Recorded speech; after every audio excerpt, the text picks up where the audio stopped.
नमस्कार, आप देख रहे हैं पूर्वांचल खबर। इस समय हम खड़े हैं वाराणसी के सारनाथ के पास ही एक छोटा सा गांव है हीरामनपुर, और यहाँ के एक ऐसे छात्र से हम आपको मिलवाने जा रहे हैं जिन्होंने कि बहुत ही कठिन परिश्रम करके आज एक बड़ा मुकाम हासिल किया है।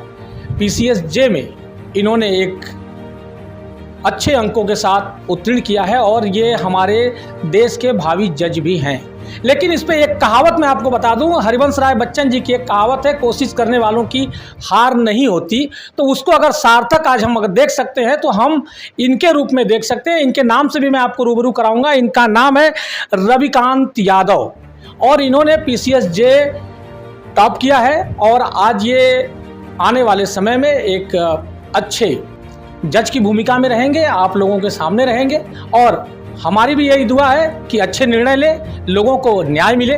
और अब मैं इनसे बात करूंगा और ये जानने की कोशिश करूंगा आखिरकार जो परिस्थिति आई थी उसमें इन्होंने कैसे समझौता किया और कैसे अपने आप को संभाला और कैसे इस मुकाम तक पहुंचे, इसके बारे में हम बात करेंगे। रविकांत जी, सबसे पहले आपको बहुत बहुत बधाई। बहुत बहुत धन्यवाद आपका। रविकांत जी, कोरोना के दौरान हमें पता चला कि आपके पिताजी का जो बिजनेस था वो ठप पड़ गया था। वैसे में आपको दिल्ली पढ़ना था और आपको अपनी पढ़ाई भी कंप्लीट करनी थी और ये तैयारी भी करनी थी। तो कैसे आपने इसको कैसे आपने प्रिपेयर किया और कैसे आपने वो किया? सर, कोविड के दौरान जब पिताजी का बिज़नेस ठप हुआ तो मेरे पास सबसे बड़ा विकल्प यही था कि क्या मैं दिल्ली में रह सकता हूँ या नहीं रह सकता हूँ। तो उस समय मेरे पास दो ही ऑप्शन थे, या तो मैं घर चला जाऊँ या फिर इस समीकरण में कुछ करूँ। तो मैंने निर्णय लिया कि मैं पढ़ाऊँगा। चूँकि मैं पढ़ रहा था, वही मेरे पास कला थी कि मैं पढ़ा सकता हूँ। तो मैंने कई कोचिंगों में प्रयास किया और अपने निजी स्तर पर भी बच्चों को ट्यूशन पढ़ाना स्टार्ट किया। और GTB में मैं भगवान की दया से एक कोचिंग ने मुझे अवसर दिया, वहाँ मैं पॉलिटी पढ़ाना शुरू किया। आज लगभग 3 साल हो चुके हैं वो मैं वहाँ पे पढ़ा भी रहा हूँ और साथ में अपनी पढ़ाई भी कर रहा हूँ। और शाम को मैं ऑनलाइन क्लास भी लेता हूँ गूगल मीट के ज़रिए, और उससे देश के अलग अलग राज्यों से छात्र मुझसे जुड़ते हैं और मुझसे लॉ की पढ़ाई कर रहे हैं। लेकिन सर, हमने ये भी सुना, आपके पिताजी ने हमें ये भी बताया था कि आप जब ट्यूशन बच्चों को पढ़ा रहे थे, जो बच्चे हैं आपके, तो उस समय कुछ बच्चे ऐसे थे जिनकी फाइनेंशियल कंडीशन ठीक नहीं थी और वही कंडीशन आपकी भी थी। वैसे में भी आपने उन लोगों को फ्री में पढ़ाने की सोची। तो ये सोच सर कुछ इसके बारे में थोड़ा बताएंगे आप? सर, ये सब चीज़ें मैंने अपने पिताजी को देखते हुए ही सीखी हैं। उनसे सीखा है कि जब कोई ऐसी परिस्थिति में होता है तो उसके जगह पे भी रह के सोचना पड़ता है। मेरे साथ भी ऐसी परिस्थितियाँ थीं। मैं खुद भी सफ़र कर रहा था पैसे की कमी की वजह से, आर्थिक संकट की वजह से। तो मैं उन छात्रों के जगह पे रह के सोचा कि उन्हें भी यही समस्याएं हैं, लेकिन पढ़ना सबको है, सबको आगे बढ़ना है। और चूँकि एक मध्यम परिवार से आता हूं तो मैं इन चीज़ों को समझता हूं। तो मैंने निर्णय लिया कि जो सक्षम बच्चे हैं वो पे करेंगे और जो सक्षम नहीं है तो उनसे जितना भी हो पाएगा। बहुत बार ऐसा हुआ, वो बच्चे खुद ही बोलते थे कि सर हम पूरा करेंगे, आपको थोड़े थोड़े पे करके देंगे, 2 महीने बाद देंगे, 3 महीने बाद देंगे। पर अच्छे बच्चे मुझे मिले और अच्छे लोगों का साथ मिला, मुझे अवसर मिला। उसी दौरान किताब भी एक काम करने का, सिंघल लॉ पब्लिकेशन एक दिल्ली में काफ़ी फेमस है, उन्होंने मुझे अवसर दिया अपनी बहुत ही फेमस किताब को, जो LLM एंट्रेंस के लिए किताब छापती हैं वो, तो उसमें काम करने का अवसर दिया। तो जो आपने ये अभी बुक का जिसका आपने जिक्र किया है, तो ये क्या बच्चों को आगे आने वाले एंट्रेंस में, चूँकि आपने वो क्रॉस कर लिया है, तो क्या उनको इनसे मदद मिलेगी? सर, बिल्कुल मदद मिलेगी। जब मैंने अपनी लॉ की पढ़ाई कंप्लीट की यूनिवर्सिटी ऑफ दिल्ली से 2021 में, तो उसके बाद तुरंत ही मैंने DU का ही, दिल्ली यूनिवर्सिटी का ही एंट्रेंस एग्ज़ाम दिया LLM का, जिसमें ऑल इंडिया रैंक 10 थी मेरी। अच्छा। 10वीं रैंक थी मेरी। तो उसको देखते हुए उनसे मेरी पहले से जान पहचान थी। वो मुझे नोटिस करते थे कि मैं पढ़ने वाला बच्चा हूँ, तो उन्होंने मौका दिया कि आप लिखिए इसको। और ये जो किताब है ये उसी LLM एंट्रेंस को निकालने की किताब है और ये पूरे देश भर में अवेलेबल है और बच्चे इसे निकाल। तो ये आपको, जैसे आपने LLB कंप्लीट किया तो आप प्रैक्टिस भी कर सकते थे, तो आपके मन में ये कब आया ख्याल कि मुझे नहीं PCSJ का भी मुझे एंट्रेंस देना चाहिए? सर, शुरू से ही जब मैंने लॉ करना स्टार्ट किया तो मुझे अवसर मिला ऐसे जुडिशियल ऑफिसर से मिलने का, मेरे साथ के जो दोस्त थे वो इसी की पढ़ाई कर रहे थे, तो जो मेरा इन्वायरमेंट था, जो आसपास का परिवेश था, उसमें सभी लोग पीसीएसजे की तैयारी कर रहे थे। और जब मैं उन जुडिशियल ऑफिसर से मिला तो ये जो सर्विस है ये समाज के लिए जो काम करती है और इसकी इंडिपेंडेंसी कि इंडिपेंडेंट हैं, किसी के हस्तक्षेप से नहीं चलती है ये, तो ये सब कुछ देखने के बाद मैं काफ़ी प्रभावित हुआ इससे और मैंने निर्णय लिया कि अगर जीवन में कोई सर्विस करनी है तो जुडिशियल ऑफिसर की ही सर्विस करनी है। धन्यवाद सर। आपको हम अभी मिलाएंगे जो हमारे भावी जज हैं उनकी छोटी बहन से। ये भी एलएलबी कर रही हैं और इनका आगे का क्या प्लान है उसके बारे में भी हम जानेंगे।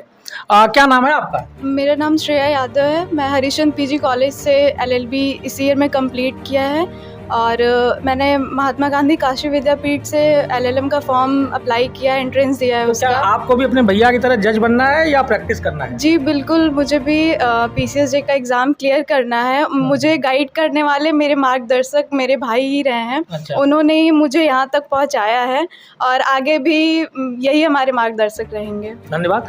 आइए अब हम बात करते हैं जो हमारे भावी जज हैं उनके पिताजी से, और ये हम उनसे भी ये जानेंगे कि जब कोरोना काल के दौरान जब इनका बिजनेस बैठ गया था तो क्या इन्होंने उस समय ये सोचा था कि मेरा बेटा जो है आज जज बनेगा? आइए हम बात करते हैं। सर सबसे पहले आपको बधाई हो। धन्यवाद सर। जब आपका कोरोना काल के दौरान जब आपकी जो बिजनेस है वो ठप पड़ गई थी, उस समय इन्होंने ट्यूशन पढ़ा के या जैसे भी करके परिवार भी चलाया, अपनी पढ़ाई भी कंप्लीट किया, तो इस पे सर क्या कहेंगे? सर, मुझे लड़के की योग्यता पर, उसकी मेहनत पर विश्वास था और इस विश्वास से जो है उसी का फल मिला है कि लड़के ने आज सफलता अर्जित किया है। आप इनकी सफलता से खुश हैं सर? बहुत खुश हूँ सर। क्या आप इनके भविष्य के लिए क्या कहना चाहेंगे?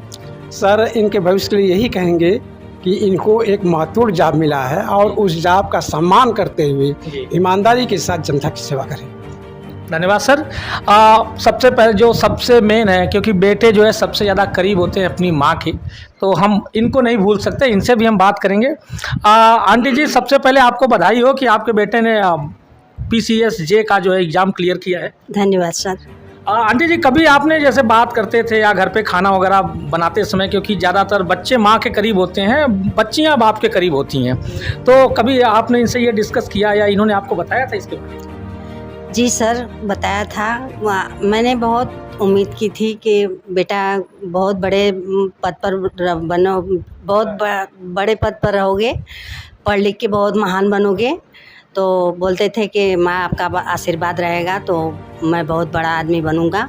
तो सर बन गए। यानी आपका आशीर्वाद काम कर गया? हाँ सर। आप खुश हैं? बहुत खुश हूँ सर। क्या कहना चाहेंगे आप इनका, ये अपने भविष्य में जब आप जज की कुर्सी पर बैठेंगे उस समय क्या इनको करना चाहिए, क्या नहीं, थोड़ा आप उसके बारे में आप अपनी तरफ से बताएंगे? सर, मैं इनका भविष्य उज्जवल हो, मैं बहुत खुश हूँ सर। इनको बार बार धन्यवाद है। मैं ईमानदारी से चाहूँगी कि ये अपना पद संभाल के रखें और हमेशा खुश रहें, जनता की सेवा करें। तो आपने देखा कि इनकी माता जी ने जो बताया हमें, चूँकि ऐसा कहा जाता है कि माँ पहली गुरु होती हैं।